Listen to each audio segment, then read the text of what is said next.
So this is a short video just to review integration. It's just really for intermediate economists, undergraduate economists. If you've forgotten a little bit about how to do integration, then hopefully this will jog your memories. I did have a look on the Khan Academy website, KHAN, because they've got lots of fantastic stuff, and there are some good videos on integration there. So that will go into more depth. It introduces it more slowly and goes through certain things, certain sort of more mathematical things that I'm not going to talk about. This is more of kind of how do you do it sort of presentation. In the presentation, I'm going to talk about indefinite integration first, and then definite integration. So definite integration is when you work out numbers, and indefinite integration is when you don't. Anyway, so let's get to it. So what I suggest is, to start with, is that you think of integration as just the opposite process, as if you like, the inverse process compared to differentiation. So when you differentiate something, I want you to think, okay, well, integration is just the opposite of that somehow. Okay, so to be a little bit more specific, or hopefully a bit clearer, if I say find the integral of fx, where it's a little f, then what you have to do is, the game is, you have to find a function big fx, which when differentiated gives little fx.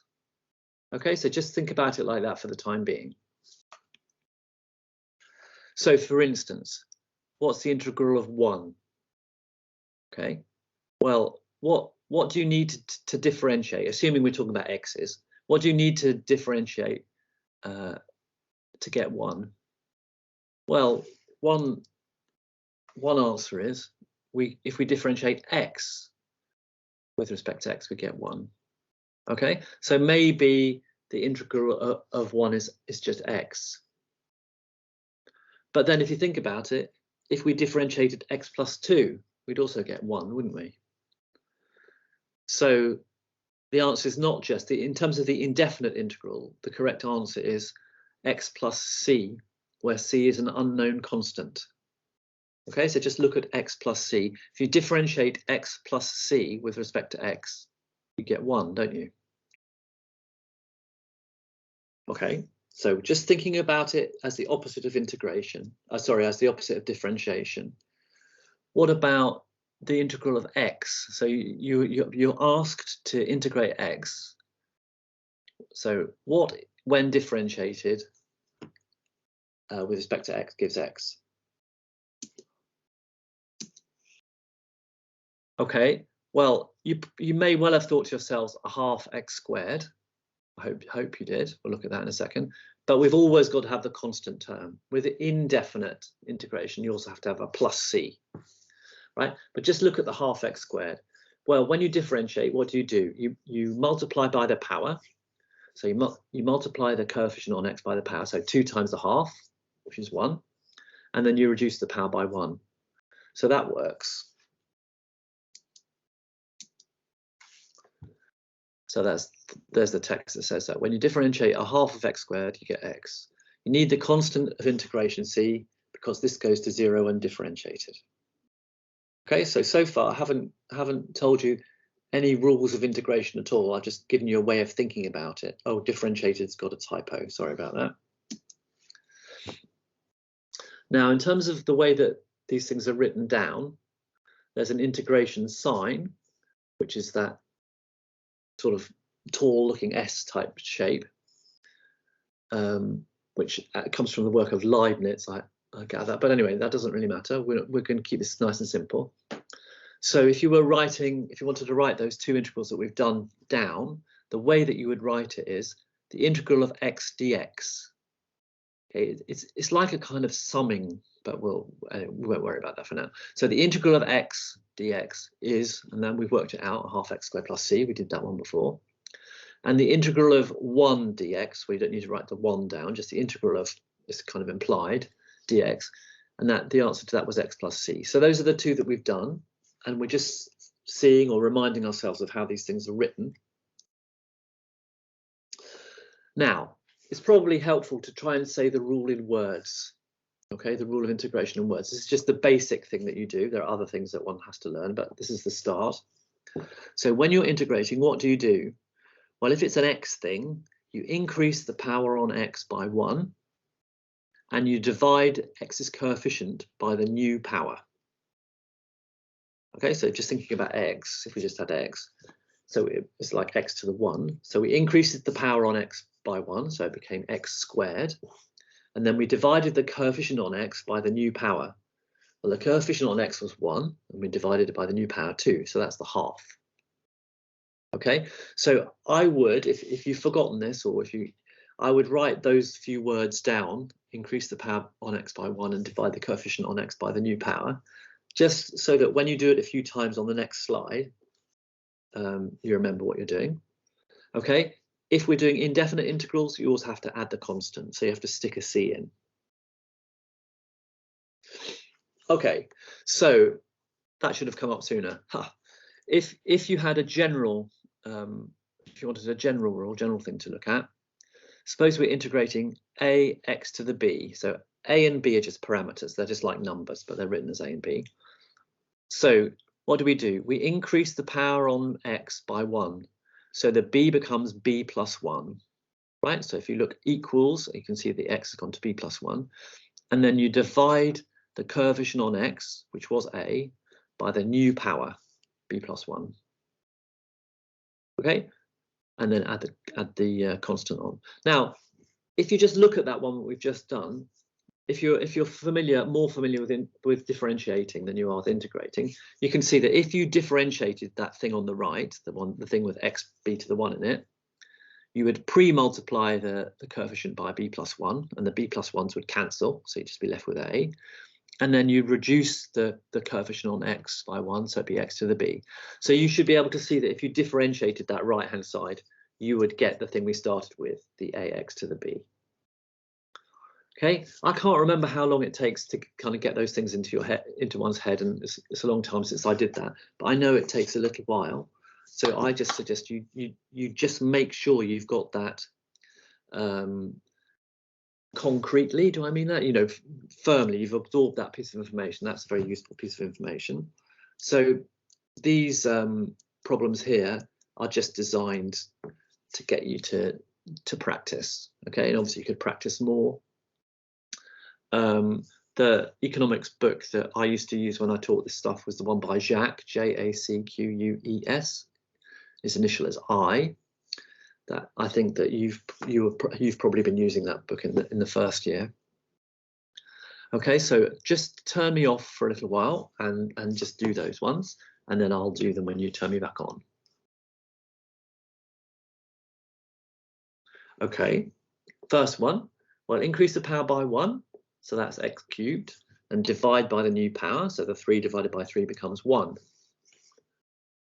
Okay, so that's easy, isn't it? Stick the c on.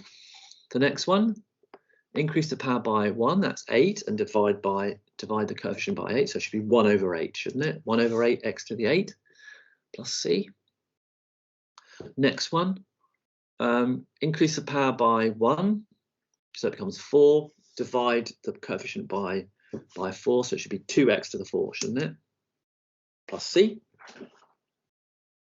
And the last one, with suspiciously high numbers, if you increase the power on x from 98, it goes to 99, divide by 99, so it should be x to the 99 plus c.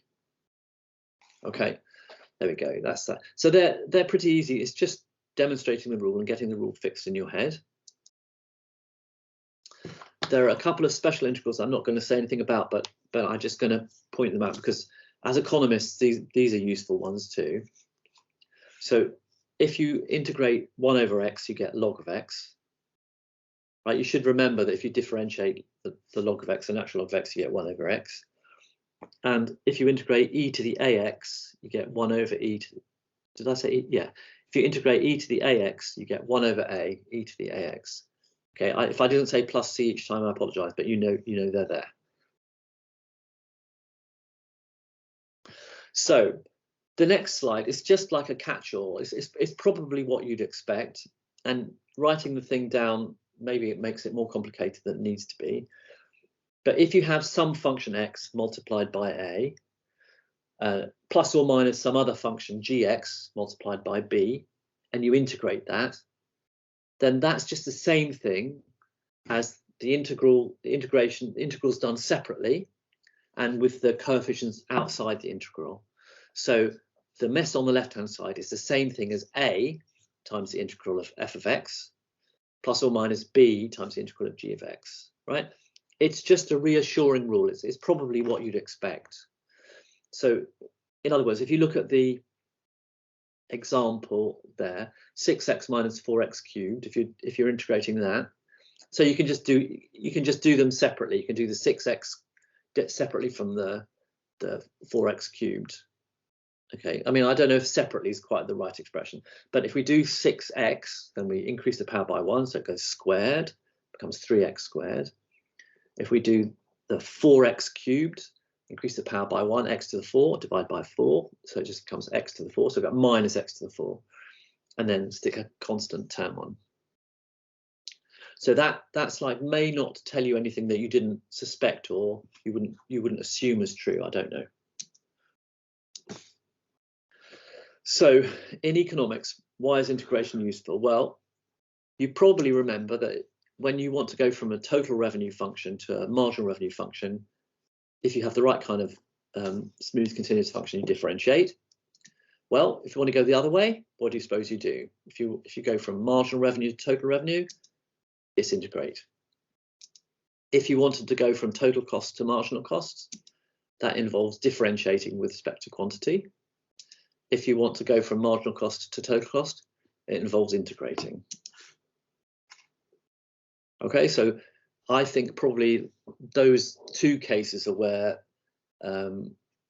students in the first or second year are most likely to first use integration in economics. So, okay, let's have a little problem. Suppose we have a marginal cost curve which is given by q squared plus 2q plus 4, and we know that the fixed costs are 100. So how could we find the total cost function? Well, we know we have to integrate. So integrate that expression. So if we do that, the q squared becomes a third q cubed, 2q becomes q squared, 4 becomes 4q, and then there's a constant term, right? Now, the fact that fixed costs are, this is not to do with integration, this is just to do with economic logic. If fixed costs are 100, what does that tell us? Total costs must be 100 when q is 0. So when q is 0, total costs equals c, right? Well, c must be 100 because fixed costs are 100. So the total cost curve is given by that expression, right? If you differentiated, what would you get? You get marginal costs. So you can always check to see you've done it correctly, right? So that's one example. Marginal revenue. This marginal revenue is 10 minus 4q. What's an expression for total revenue? Okay, we're going to integrate it. Integrating marginal revenue, the 10 is going to go to 10q. The minus 4q is going to go to minus 2q squared, isn't it? But there's a constant term. But in economics, we know perfectly well that if you don't sell anything, if q is 0, you don't get any revenue. So if q is 0, total revenue is going to be 0. Well, if q is 0, total revenue is equal to c, right? If you look at the expression, TR is equal to 10q minus 2q squared. If q is 0, those two terms are both 0. So total revenue is equal to c. Well, c's got to be 0, hasn't it? Because you don't get any revenue if you don't sell anything. Oops. Okay. So that's that, I think. Now, the next thing is to do with evaluating integrals. It's called definite integration. And this is really useful to us. We will come across this. This is to do with working out areas under curves. Right, again, I haven't explained how we know this. I'm not doing that. I'm just reminding you of how to do it. So suppose you had a curve which is a simple quadratic, y is equal to 3x squared, and you want to work out the area under the curve between where x is 1 and 2, where it's 2. So the amazing thing, I suppose, is that the area is given by what's called the definite integral. It's to do with integrating 3x squared, but you say that it's the integral from the bounds are from x is equal to 1 to x is equal to 2. So you write it in the way that I've shown there. Okay, so with this sign with a 1 at the bottom and a 2 at the top. So the first bit about doing the integrations is the same. So we integrate the 3x squared dx in the same way. So now you don't have to write the constant term. I'll explain why in a minute. So just integrate 3x squared. That gives you x cubed, doesn't it? Now, when I was doing these slides, which is a bit of a while ago, the software is not brilliant. But what I've tried to do is draw it's like a square bracket after the x cubed, with a 2 in the top right hand corner and a 1 in the bottom right hand corner. Okay, and that says it's basically saying evaluate me between 2 and 1. And what that means is you plug in the top value, the 2, into x cubed, and then you take away from that the 1 value, the one that's in the bottom right hand corner. So if you're evaluating x cubed and the bounds for x are 1 and 2, it's 2 cubed minus 1 cubed, which is 8 minus 1, which is 7. Okay, so I hope that was clear. So what that tells you is the area, which I've in a rough and ready way I've shaded onto the curve, that area is 7. Okay, so that's a simple example of applying integration. In other words, working out the definite integral is to do with working out areas. Okay, well, in economics we often want to work out areas. Before we do that, let's just do 3 examples. Again, just stop the video for a minute and do them, and flick back to I suppose you can't flick back. All right, I'll just show you the previous slide for a minute. Okay, so integrate it and then put the bounds in. Okay, right, I'll shut up for 5 seconds, turn me off. Okay, so now I'm assuming that I'm back. Right, if we integrate 3, it's just 3x, and it's got to be evaluated between 4 and 1. So 3x between 4 and 1, 3 4s are 12, 3 1s are 3, so it's 9. Okay. The next one, 8x cubed, that's going to become 4x to the 4, isn't it? And then we're going to have to evaluate that between 3 and 2. Oh, I said it wrong. It's going to become 2x to the 4. Yes, that's true. Okay. 2x to the 4, not 4x to the 4. So between 3 and 2. So 3 to the 4 must be 81, I guess. So 2 81s, 162. And 2 to the 4, 16. So 2 16s are 32. So if you figure that out, it's 130. Okay, and then the last one, if you integrate that, you should get a third x cubed minus a half x squared plus x. And that's got to be evaluated between 4 and 2. So stick the 4s in, stick the 2s in. I'm not going to go through every single number. I think it's 44 over 3. I wouldn't be surprised if I'd made a mistake, but hopefully someone would have pointed it out if I had. Okay, on we go. So one application in economics for this is if you know a demand curve and you wanted to work out consumer surplus. Okay, so consumer surplus, if you've forgotten, is that it's some measure of it's not profit exactly, but kind of extra welfare that consumers are getting. The thing that they're buying is actually giving them more benefit than they're paying, and the difference is called consumer surplus. So it's actually the difference between the maximum consumers would have been willing to pay for something if they had to buy it a little bit at a time, what they actually paid. And in terms of the diagram, it's the green area. I've got my demand curve is ever so slightly curved. I've picked the number, I fiddled the numbers so that they work nicely for me. I'm still building up to it. So what we're going to do is we're going to use integration to calculate the area of the green not quite triangle. But first of all, I just want to point out that we could work out what the price must be when the demand is 5. So on that graph, I haven't said what the price is when the quantity demanded is 5. So if we stick 5 into the equation, then actually you figure it comes out that the price must be 10. Okay, so just while we're quickly looking, if the price is 10, I'll mark that in on the next slide. And just note that the area of the rectangle under the green not quite triangle must be 5 times 10, mustn't it? It must be 50. Okay, so that's useful information. We'll use that in a minute. So what we're going to do is we're going to integrate the function, in other words, the demand curve, between q being 0 and 5. Okay, that's going to give us not the area of the green almost triangle, but it's going to give us the area under the curve. So let's do that. If we're integrating the 40.35 minus 4.4q to the 1.2, then the 40.35 becomes 40.35q, and the 4.4q to the 1.2 increase the power by 1, so that goes to 2.2. Divide the coefficient by 2.2, it becomes 2. So you get 40.35q minus 2q to the 2.2. And we've got to evaluate that between 5 and 0.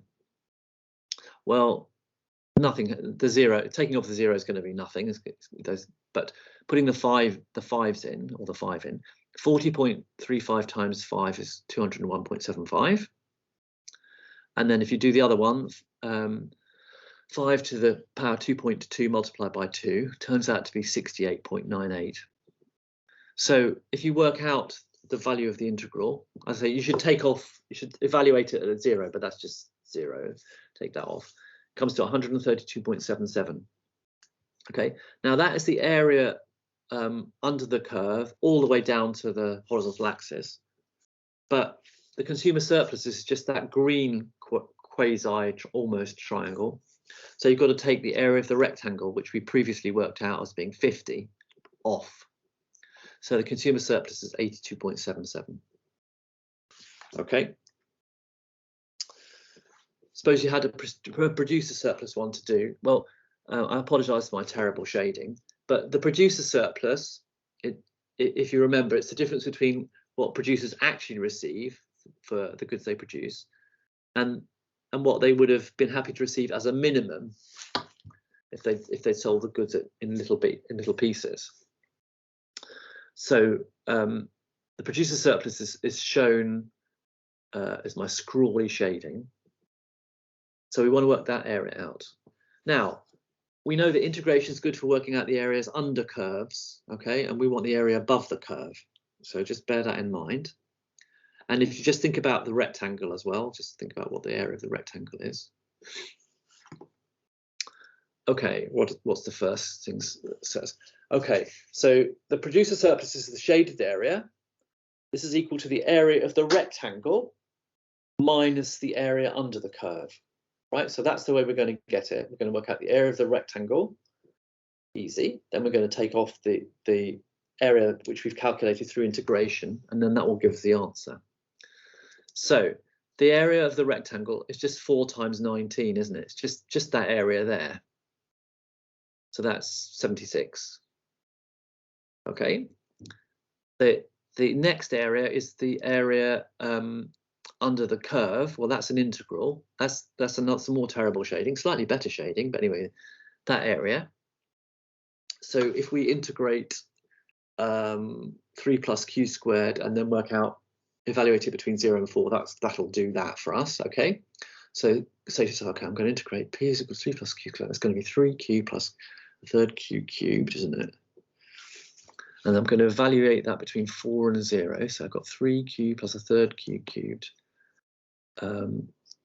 So the 0 thing is going to is not going to cause us any grief. So just stick the 4 in basically. So 3 4s are 12. 4 cubed divided by 3 is 64 over 3. We've taken the 0 off. So I think it comes to 100 over 3, 33.3. Okay, so that's the area under the curve. Right, so the area of the producer surplus is not that. The area of the producer surplus is 76 minus 33.3. Okay, so I'm not absolutely sure the slide's going to say that, so I'm just saying it. So if you wanted the producer surplus, it would be 76 minus 33.3, 42.7.